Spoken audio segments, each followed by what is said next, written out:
Assalamualaikum Mamang-Mamang, kembali lagi di Mamang Thomas Channel.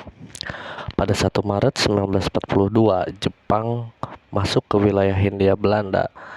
Dan pada 8 Maret, 7 hari setelahnya, Jepang menguasai wilayah Hindia Belanda dengan menyerahnya Belanda di perjanjian Kalijati. Setelah itu, 3 tahun berselang, pada tanggal 6 Agustus 1945 dan juga pada tanggal 9 Agustus 1945, Jepang dibom Hiroshima dan Nagasaki oleh Amerika Serikat atau oleh sekutu, dan menyebabkan tanggal 14 Agustusnya 1945 Jepang menyerah kepada sekutu tanpa syarat. Dan juga penyerahan kekuatan itu atau menyerah tanpa syarat itu membuat juga Indonesia itu yang pada saat itu dijajah oleh Jepang mengalami kekosongan pemerintahan dan langsung dimanfaatkan oleh Presiden pertama kita, Insinyur Soekarno, untuk memproklamasikan kemerdekaan kita.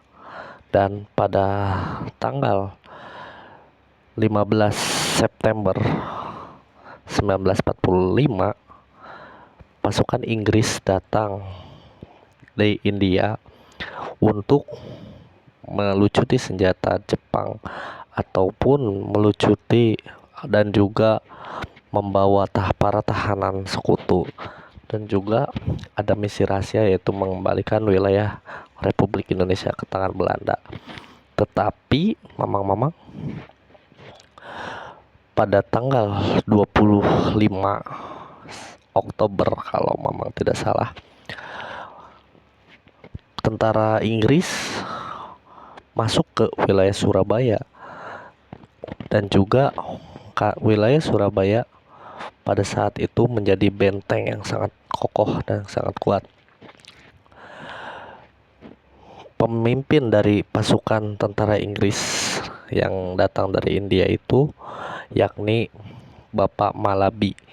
Bapak Malabi ini memimpin pasukan untuk bekerja sama dengan kerajaan Belanda untuk mengembalikan Indonesia ke tangan Belanda.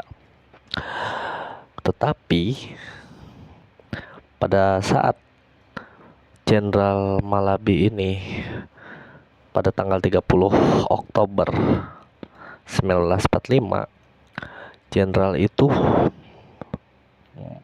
ada baku tembak dengan para pejuang kemerdekaan dan seketika menghembuskan napas terakhirnya pada tanggal 30 Oktober.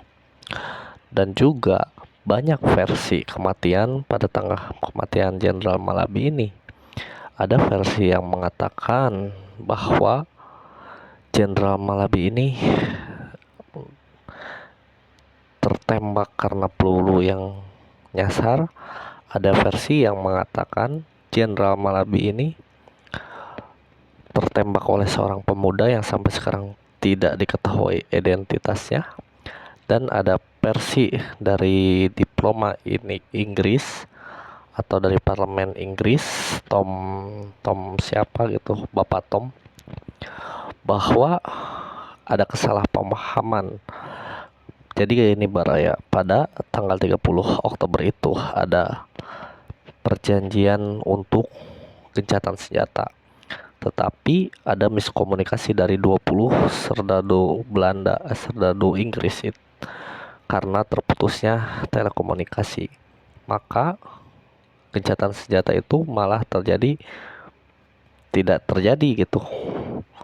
Gencatan senjata terjadi, masyarakat baku tembak dan menewaskan Jenderal Malabi. Kenapa peristiwa meninggalnya Jenderal Malabi itu begitu penting? Karena yuk kita mulai videonya. Oke, tanpa intro. Pada saat Jenderal Malabi ini meninggal, Jenderal Malabi langsung digantikan oleh mamang lupa namanya. Si bapak itu langsung mengultimatum ke Surabaya bahwa harus menyerahkan senjata mereka ke Surabaya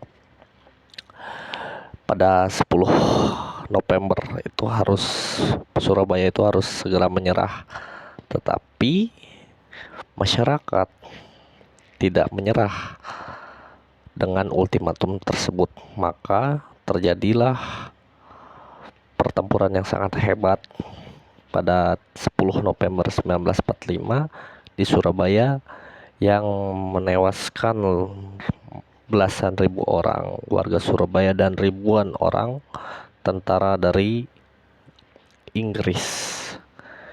Oh, kenapa cerita itu Mamang ceritakan? Karena video ini pasti diupload tanggal 10 November, yaitu Hari Pahlawan. Dan juga kita harus mengambil pelajaran dari peristiwa 10 November. Apa pelajaran yang harus kita ambil? Yaitu daya juang, mentalitas pejuang. Apapun mamang-mamang yang mamang-mamang lakukan dan sedang berjuang, mamang-mamang harus ingat kepada pahlawan kita yang berani dengan senjata yang tidak lengkap seperti senjata sekutu, berani melawan blok sekutu yang kita tahu blok sekutu itu adalah blok negara-negara besar. Mungkin mamang-mamang tidak khusus melawan blok sekutu, tapi khususnya di sini adalah tentara Inggris yang ada di India. Berani mereka mamang-mamang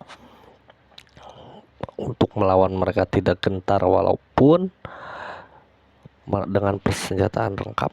Begitu pula mentalitas kita sebagai pejuang. Kita harus berani berjuang, tidak gentar menghadapi apapun ya mamang-mamang. Terutama ini buat mamang sendiri, Mamang Thomas. Jadi mamang ambil pelajaran dari peristiwa itu, harus memiliki mental yang selalu berjuang. Karena zaman dulu para pejuang kita itu memiliki mental dan keberanian. Sekarang berjuang untuk apa? Berjuang untuk menaikkan derajat kita di mata internasional, berjuang untuk menghidupkan ekonomi kita, ekonomi negara Indonesia, dan juga memajukan ekonomi kita dengan cara bagaimana? Dengan cara apa yang bisa mamang-mamang lakukan, maka maksimalkan sebaik mungkin, karena kita semua harus berjuang demi hidup kita, demi bangsa dan negara. Oke, sekian video dari Mamang. Assalamualaikum warahmatullahi wabarakatuh.